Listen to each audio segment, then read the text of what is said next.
Mga mare ko, kung meron kayong mga upcoming student dyan na grade 1 hanggang grade 3, ito yung notebook na para sa kanila. Etong 10 pieces na to guys, iba-iba yung design. Pero explain ko lang sa inyo ano yung itsura niya. Dito sa labas guys, nandito na yung subject, name, grade, and section teacher.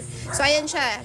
Ayan na. Magsusulat na lang kayo ng pangalan nila dyan, information nila nandyan na. Tapos, ganito yung itsura niya sa loob. Actually mga mare ko, mas maganda ng ganito yung mga notebook ng anak natin para makasanayan na nila. Tayo nga nasanay tayo. For sure makakaya ng mga anak natin yan, 'di ba?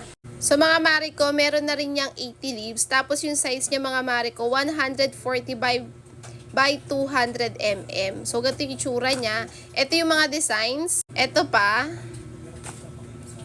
Pangatlo, pang-apat, pang-5, pang-6, pang-7, pang-8, pang-9, pang-10. Sobrang cute ng mga design mga mare ko. Tapos napakaganda pa ng quality. Tapos, alam nyo mga mare ko, sobrang affordable lang. Pasok na pasok sa budget natin. Kaya habang malayo pa yung pasukan mare ko, mag-check out ka na para di ka maubusan at syempre hindi ka magahol sa pagbili pag malapit na yung pasukan.